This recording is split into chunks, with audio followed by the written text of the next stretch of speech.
You are Agent 47, a cold-blooded, unfeeling murderer for hire.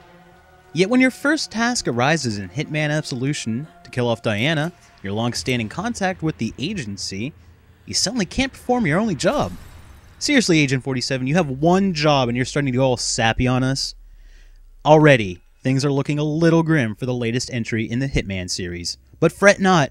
While the game is marred with a few negative aspects with respect to the gameplay, story, and execution of ideas, no pun intended, a solid stealth action title may still yet come to light.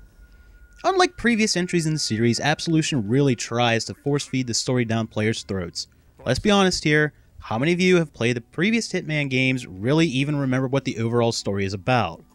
Yeah, that's what I figured.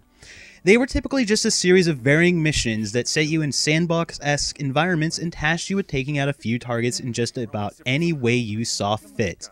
Absolution, on the other hand, kind of shoehorns you into playing through many of the game's beautiful environments in ways that the developer or level designers want them to be played. It never really feels as though you're given the freedom to play how you want, like you may be used to in the previous games. In older Hitman titles, finding a sniper rifle in a level meant that you would then have to actually find a worthwhile location to best use it. Now they just conveniently provide a sniper in the best possible position already. Before you were able to disguise yourself and go where you pleased unless you actually did something to raise suspicion against your character. Now certain outfits grant you access to certain areas and a new mechanic is introduced that just feels poorly implemented. Say you disguise yourself as a generic guard dude A. Before, you would be able to walk around without much issue unless you got too close to enemies for extended periods of time. Now, however, you have to burn through your instinct meter while walking past similarly dressed enemies in order to avoid detection. No more instinct? Then tough crap, because they'll spot you and go on alert even when you aren't actually doing anything. At this point, you're better off just playing the game as a purely stealth title as opposed to one in which disguises are utilized, which is honestly a damn shame and a huge slap in the face to mechanics introduced and refined in previous iterations of the series. Oh sure, you could still take out enemies using a variety of environmental objects, weapons, and even the old standby of the piano wire, but it still never feels as though you were given much freedom to do what you want as the old Hitman games did. And then the point system comes into play. Oh, the point system. See, everything you do in Hitman Absolution is assigned a point value. Headshot an enemy and you gain some points for that, unless of course that kill wasn't against your primary target. At that point, those positive headshot points are negated because it was made against a target that wasn't mission critical. Even worse is the fact that you can simply knock out a foe and still lose points. Yes, non-lethal approaches also penalize the player. Think outside the box, or as outside as you can possibly get with a carefully crafted level design that somewhat restricts freedom of choice, and you're still penalized. Poison a chef's meal, causing him to get sick and pass out. Bam, negative points. Utilize any of the game's many environmental kill situations to cause a distraction and possibly take out some non-essential targets. Bam, negative points like you wouldn't believe. Again, this completely slaps the old Hitman games across the face, where you could stealthily take down anybody, take their outfit, and nobody would be the wiser unless you did something really dumb in plain view. This entire point system feels as though you must do things a certain way, otherwise it looks like you're doing it wrong. Yes, I get that you're supposed to be the best of the best in professional Hitmen.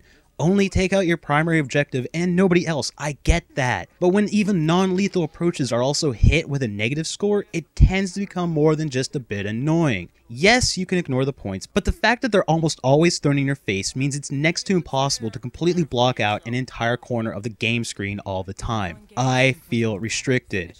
I feel like if I don't do what the developer wants me to do, then I'm not doing it right. Once you ignore the point system, suddenly things again become fun.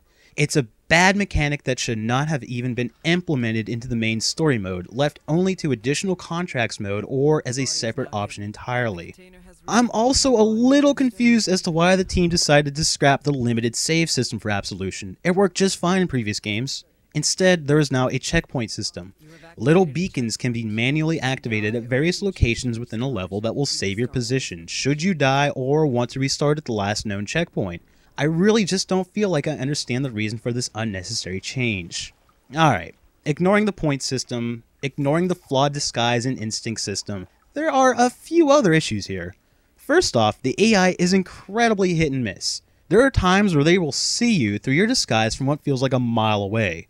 Other times, they may investigate a situation only to seemingly forget that their buddy is dead right at their feet just a few moments later. The AI also somehow has the ability to see through walls. There have been a few times where I experienced something very similar to the following situation. One level allows you to sneak into a building through the sewer system. At one end, away from prying eyes and behind no less than 2 walls and an entire floor of a building, was an electrician working on an electrical box. I stealthily take him out through non-lethal means, take his clothes, and plunk his sleeping self inside of a nearby bin. No alerts were raised, no indicators were present saying anybody could see me. I don't take a single step before I hear footsteps running towards me. Keep in mind that this AI ran from a floor up, downstairs, and around 2 corners to get to me. The AI starts freaking out, screaming about how there's a body here. What? Seriously? Not only did this AI spot my actions, but they also triggered the found body alert despite the electrician being tucked away inside of a closed container that are placed there by the developers for the sole purpose of hiding yourself or bodies. It's frustrating is what it is.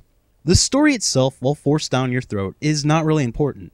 It's no more important now than it was in previous games, only this time the game really tries hard to make you care about it. As noted, Agent 47 starts to go a little soft in the opening mission, where he was tasked with taking down Diana, his former contact. She becomes his next case after she betrays the agency, goes into hiding, and oh yeah, kidnaps a girl that the agency was doing weird, creepy, experimental things to in order to try and turn her into the next great assassin. The story seems to dictate how the levels are laid out, which again feels like it restricts your approach to certain situations. Most missions are simply a matter of getting Agent 47 from point A to point B in order to progress the story. Sure, there are targets involved in most of these missions, but you don't always actually get to take them out. Weird, isn't it? The Hitman game where you aren't actually able to assassinate your given targets all the time. Instead, many of the kills are shown only via cutscene instead of through gameplay. Even worse is when you get through a level perfectly without ever having been detected, only to see Agent 47 somehow screw up during the cutscene, failing at being a freaking professional hitman, and watching story exposition that leads into the next level. Go ahead, let that tear trickle down your cheek, I won't think any less of you. Since I'm here, I may as well just toss in the other complaint I have about the fact that since the cutscenes are pre-rendered, they always have Agent 47 showing up in his recognizable suit and red tie, regardless of what disguise you had on leading up to the cutscene trigger. Ah well, it's a small issue when compared to some of the other issues noted prior. Given this newfound affinity towards cutscenes, it's probably a good thing that the voice acting is superb. Though it isn't always the best written game, the execution of what is said is outstanding thanks in part to some great Hollywood talent that is attached to the title. A shame though that some of the supporting cast is just so forgettable or thrown in just to fill a now vacant spot that Diana once occupied. For as much as it seems like I despise the game, that's not really the reality of the situation. Yes, I don't feel like this game is a worthy addition to the Hitman series. It tries a few too many different things that don't really feel at home in a Hitman game. If you forget that this is a Hitman game, however, it kind of changes your perception of how this game is. It becomes a fun, stealth-oriented title that allows you to go balls to the walls if you so prefer. It's still just as satisfying to quietly take out an enemy in a dozen different ways before moving on with your objectives. The game, at least on the PC, also looks amazing. Nixxes Software is responsible for bringing the PC version to life. They are the same company that brought Deus Ex Human Revolution to the PC with a bevy of bells and whistles. They extend the same tender loving care to Absolution, offering up a great deal of customization options for the graphics enthusiast, including DirectX 11 features. The lighting system is gorgeous, and the game engine is also more than capable of handling scenarios with dozens of NPCs on screen at once. Given this greater attention to environmental detail, Agent 47 can now utilize a low-level form of its instinct to pick out objects from the environment that can be interacted with. I don't really have any problem with this, since it sure beats having a persistent outline or shimmer to objects that you can make use of. The weapons, when you need to make use of them, feel decent enough. They sound good. They shoot bullets and people fall to the ground. What more could you possibly want? Contracts mode is a second game mode offered in Absolution. These are optional missions that take place separate from the main story, but still within the levels from the story. Players, including IO Interactive, set up a series of rules and targets in a particular level. If you're able to fulfill the obligations in said contract, you are rewarded with a final point total. Some of these run from the mundane of kill person X however you want to the more outrageous, let's say. And since these contracts are user-created, there should be a steady flow of fresh contracts for you to partake of. You also are competing against your friends for the best score and the lowest time on these contracts, so a bit of competitive multiplayer is here, you just won't be playing together or necessarily at the same time. For all of its faults, for all of its head-scratching changes, there is still a fairly decent stealth game here. This game certainly won't be for everyone. I'm not even sure if die-hard fans of the series will appreciate any or all of the changes made here, as quite a few of them are changes for the worse. Despite all of that, I still found myself having fun. And that is, once I ignored the point system and stopped caring about the story, and forced myself to stop complaining about the disguise system. Well, we hope you enjoy this review of IO Interactive and Square Enix's Hitman Absolution for the PC. As always, this has been Zips with Total Gaming Network and CS Nation. We'll catch you next time.